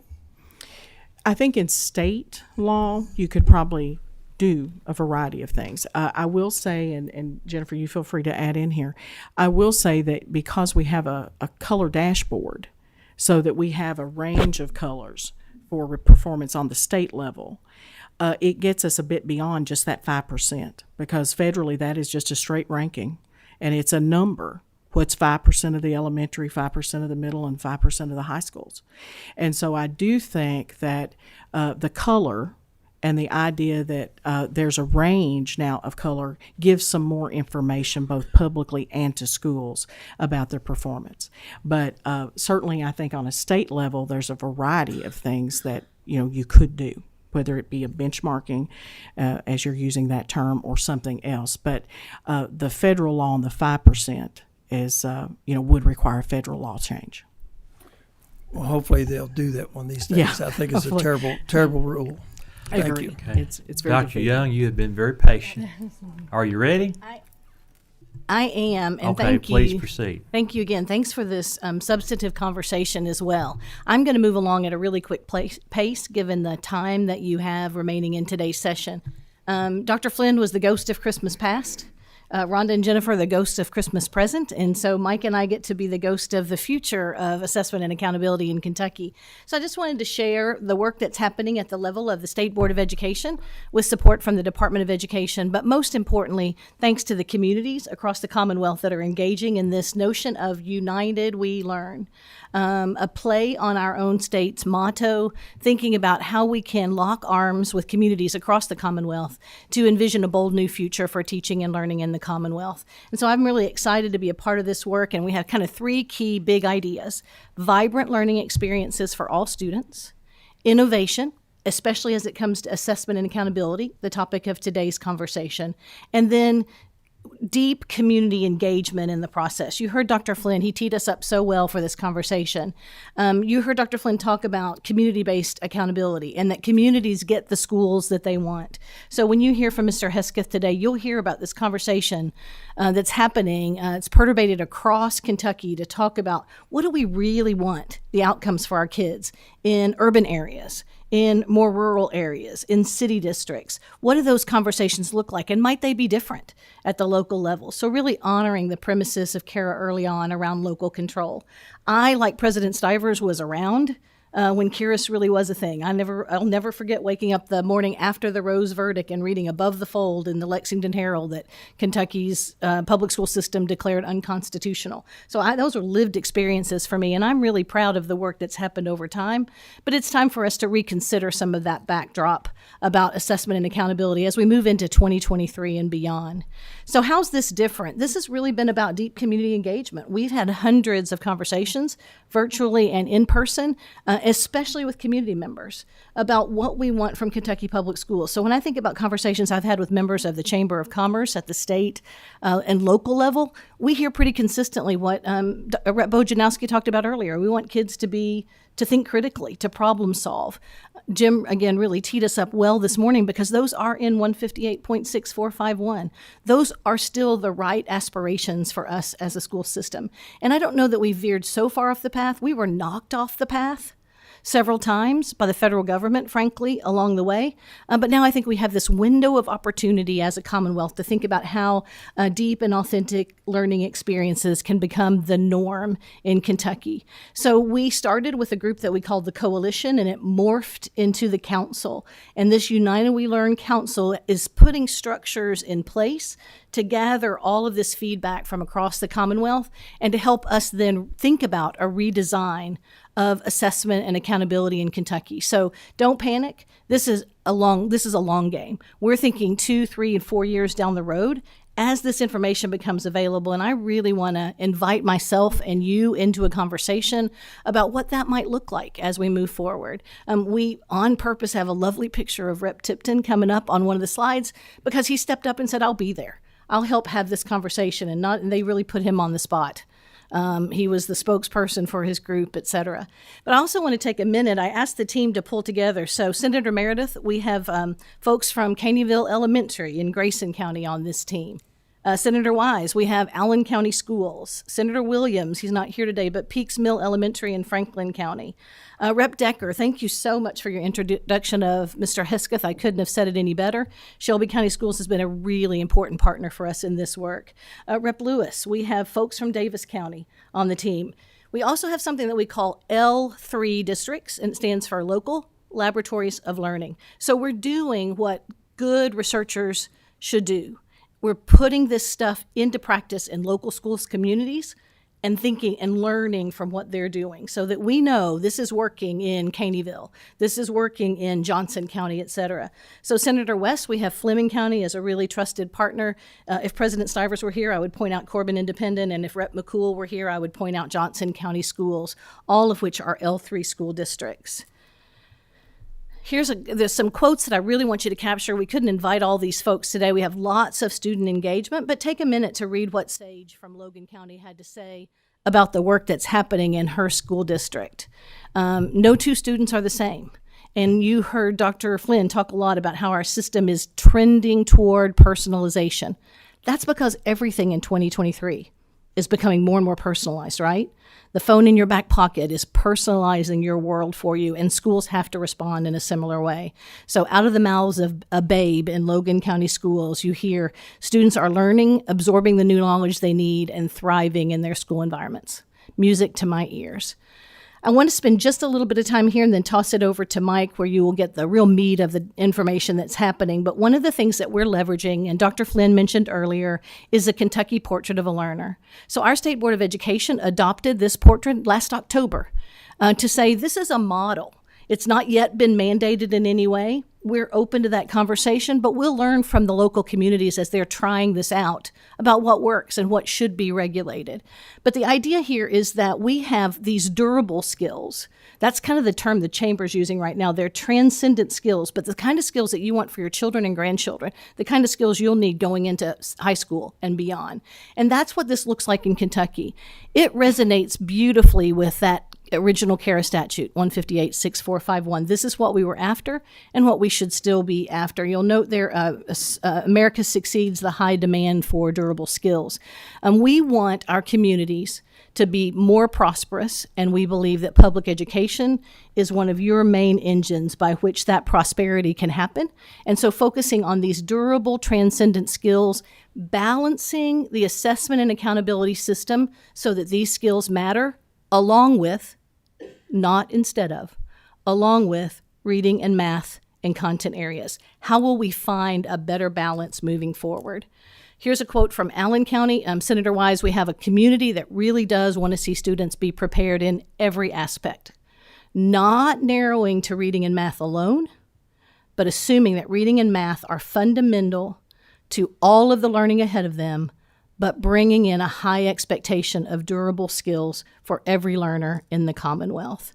And so I just want to toss it to Mike. He is a resident authority. I cannot tell you how much we have all learned from his very selfless commitment to Shelby County Schools and the larger community. He's the guy that carries around the Shelby County Portrait of a Learner in his pocket, and we all think that is the best joke ever, but it's true. Take it away, Mike. Thank you very much. I first want to say quickly how I got here. You all did a fine job of making this state incredibly competitive in the marketplace, and we're seeing great growth of good-paying jobs, which is wonderful. My business, on average, has about 65 employees. The challenge is, how do we find enough employees in the midst of all this growth? And so I represent Shelby County on Kentuckiana Works, the workforce board. And in the midst of all that, we began to see how the importance of education and the success of students being ready to transition was going to be critical to all of us. In 2018, Shelby County developed their profile of a graduate, or portrait of a learner. It was what we all said we needed and wanted, what we would hope to see from graduates when they came in to interview for jobs. And behind the scenes, the school began to really implement that by way of, it needed to be objective. It's a nice set of skills, traits, et cetera. They're fabulous. But how are we going to measure that? How can that ever become part of assessment? And the good news is there are some amazing rubrics in place now that by fifth grade, in a collaboration, you should be able to demonstrate you do these things. By eighth grade, these things.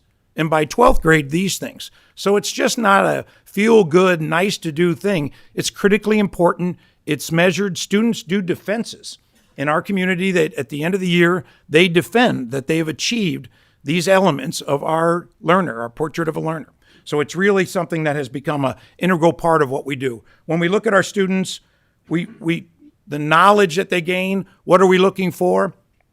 We're seeing them start to understand why.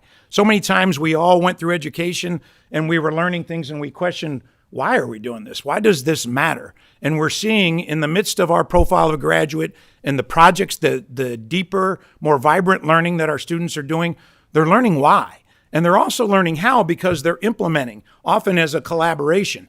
And in the midst of implementing it, we all know it doesn't always work out the way you thought. But that life lesson that they're getting, the knowledge that they're gaining is invaluable.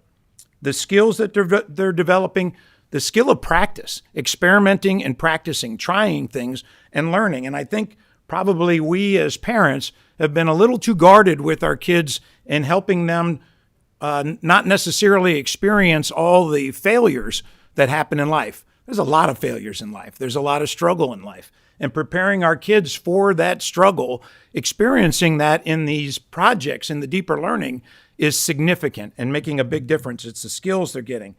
And last is the disposition that they gain from this process. And the disposition that's most striking is confidence. When these kids excel in areas beyond academics, this is not intended to supplant academics. It's critically important. But we also need innovators, collaborators, lifelong learners committed to learning and owning that process. And when we see kids do this and implement this, and we see the confidence that they have when they stand up and defend it, it's significant. I have 3 quick examples of our implementation that feedback on how it's actually going. In our empathy interview process, I interviewed Juan Pena, who's on the Commission for Human Rights, and he is a strong advocate for our Hispanic community. In Shelby County, it's 25% of our students in our schools. It's significant. And Juan, when I asked him, I was expecting a response that was related to the Hispanic community. And his answer was, I have 2 sons that have recently graduated and are applying to college. And the thing that stood out in their application for college was their profile of a graduate, their portrait of a learner. What they shared in the interview process of what they did as collaborators and lifelong learners and critical thinkers was the difference in them getting recognized and into schools. And that was fantastic to hear. Most recently, at the end of the year, we had our student defenses. Kevin Durking is CEO of Voestalpine Roll Forming Corporation in Shelbyville. Kevin sat in. This year, the school organized the defense panels by way of the pathways that we have. And by the way, Shelby County Schools has put together a magazine that is all the different pathways. I brought extras if anyone's interested. This is quite a tool, and it really shows the different pathways and what the students can do. So we organize the defenses by pathway. One of the pathways was our welding group, and Voestalpine is a roll former welding organization. So Kevin got to sit in on the panel of students that were defending themselves in the elements of the profile of a graduate in that process. He was blown away. Again, I think probably more by disposition than anything else. The confidence, the ownership of their process, and everything that they brought to that defense was something he had no idea these good things were going on in our school. And the last one was Aaron Garofalo. Aaron is the chief executive officer of U of L Health Shelbyville Hospital. Aaron sat on the panel for our health science group, and he made 3 job offers to students who presented that day. That's how good those students were. That's how broad not only their academic training, but their other training was, that he offered 3 people jobs right in their defense in their senior year. We're big believers in this, and we know it makes a difference, and we really believe as a part of assessment, it's going to be a big hit and a big difference maker. I had an old preacher who used to say, if that don't light your fire, then your wood's wet. So that's how I feel about my conversations with Mike Hesketh all the time. Chairs, I will yield the remainder of my time and make these slides available. In a nutshell, Dr. Flynn mentioned it this morning. We're looking at ways to find a new balance so that these skills and dispositions, along with academics, become the coin of the realm for school districts, and highlighting Shelby County schools here as well, and thinking about Dr. Flynn's last couple of slides will give you a really good insight into what that might look like. We don't know yet. We're creating it, but we want to keep you informed along the way. Thank you so much. Thank you all for your presentation. Our first question is from Senator Thomas. Thank you, Chairman Tipton. And my question is for you, Dr. Young. As you know, I've been a big fan of yours since your days at Adjournment County.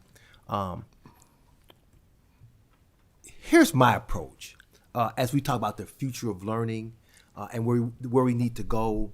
As you said, as the ghost of Christmas future, I like that. I'm really big on implementing critical thinking in every subject matter we have. You know, whether we're talking about English or reading, or we're talking about science or social studies or even math. People don't think about math as being part of critical thinking, but math has very important elements of critical thinking in them. And I think as we go forward in the 21st century, and as we see a lot of evolutionary change in society in this century, we have got to teach our young people for the century to be critical thinkers, to ask questions about why decisions are made, why actions were taken. Because I think that's what real learning is, to dig deep into those areas of critical thinking. And so, to me, we don't even have to test on that, as long as we teach it. Do it. In fact, and Tina has heard me say this a lot, I think we test too much. We do test too much. But as long as critical thinking is woven into every aspect of learning in our curriculum, I think we do ourselves as a people a great service in terms of bringing about lifelong learners. Mm-hmm. So I would encourage all four of you to make that your cornerstone as we talk about the future of education here in societies, to implement critical thinking in every aspect of teaching. Here, I couldn't agree more. And what I like so much about leveraging the portrait of a learner, Senator Thomas, is that when critical thinking is the expectation across disciplines, that's not a subject. That is a cross-disciplinary, transcendent skill. And teachers, like Dr. Flynn said, always rise to the challenge. So when we are eminently clear that this is what we want for every Kentucky graduate, then the education system will bend to that expectation. So I couldn't agree more. Next, we have Representative Decker. Yes, thank you again for your presentation, and especially you, Mr. Hesketh. I have a quick question about, I wish that this committee could see one of these defenses of learning. And I'm wondering, do you have the appropriate permission? Would it be possible to send to this committee an example of that shows the learning? Yes, Okay. they have recordings of several of them and Thank are you. open to sharing them. And yes. then one final question. What do you, as a community member and as someone active in this process, believe is the biggest challenge to having this portrait of a learner become the expectation in Kentucky as assessment? I appreciate that. The process of the L3 started with empathy interviews. So we went out and interviewed a cross-section of our community. And one of the strongest pieces, and I think we see it, all of us, is trust. The biggest piece that came back is trust. We're talking about change, not growth, and change is significantly different, and where's everything going to fall out? And a big part of it, our challenge was to take this to our community, because we knew we could do this with our students. Our school was doing a fabulous job, but if nobody in the community embraced it and believed it was viable, and it had measures, rubrics, and it was more than just it felt good thing, it was real. Until they saw that and they trusted that, we weren't going to get very far. And one other is the support of professional development for our teachers. Mm-hmm. What we're asking teachers to do now is change what has historically been done, and to oversee groups of students who are working on projects. And in those projects, we're weaving in all the academic challenges that they have to apply. And it's tough, and our teachers will need quite a bit of support, our perception is, because it's going to be really a challenge to make all of those efforts successful. Our final question will come from Senator Funky Fromeyer. Thank you so much for this presentation. And I'm a new senator. I like to say rookie, but I've got my first session under my belt. I was truly blessed to be invited by the Superintendent Joe Berkeley to see the defense of The Graduate for Pendleton County High School. Yay. I had no idea that this was taking place. The Portrait of a Learner was emulated by the 7 teachers that invited me as we walked down to talk about the students. But as you so aptly stated, the teachers have just risen to the challenge of preparation. They also invited me to 8th grade and 5th grade. I was only able to make the high school. But I think you're onto something enormous with the community having a better understanding and getting the community partners involved. But my question for you, and where I'm really hopeful to take this to another level, we have school boards, and the school boards have tremendous taxing authority. And my day job is a financial advisor. So I get rather flustered about the community not really understanding the outcome of the dollars that were taxed out of their pocket. Mm-hmm. And the school board has tremendous impact on that.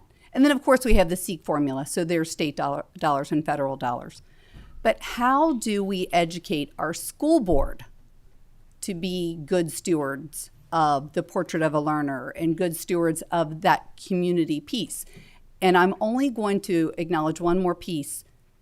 In Senate District 24, I have 6 independent school districts in one county. Yeah.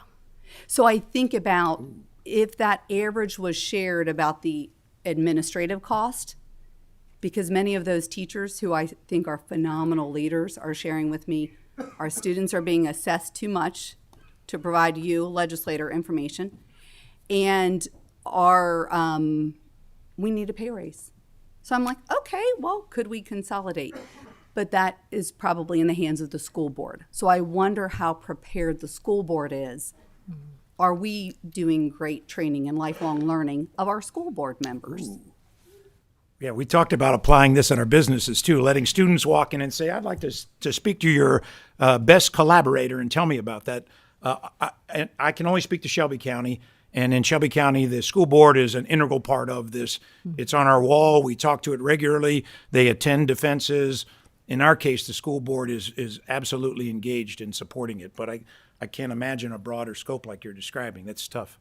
Yeah, an important question, too. I think it goes to Mike's comment about the importance of professional learning for teachers. It's for all the grown-ups, the communities, but certainly the school boards. And we have more than 100 school districts in Kentucky now who have a portrait, and those are almost all locally adopted by the school board. So I think that groundswell is beginning to happen across the Commonwealth, but certainly taking our time to be circumspect about what we're learning and to provide that ongoing training. The School Boards Association is a great partner in these conversations with us, so I do think that's critical. And then I think ultimately the long game for folks like you who really look at the dollars and the return on investment, as we all should, will come in the form of an improved workforce, right? Mm-hmm. When Pendleton County Schools starts churning out or continues to churn out and increases the number of highly skilled workers for the region, you begin to monetize the experience that they've had in their public schools in the workforce. And I do think we can follow these dollars toward the implementation of the portrait. And we would appreciate your help with that. Sure. Because those are some of the metrics that I haven't seen yet in my rookie season.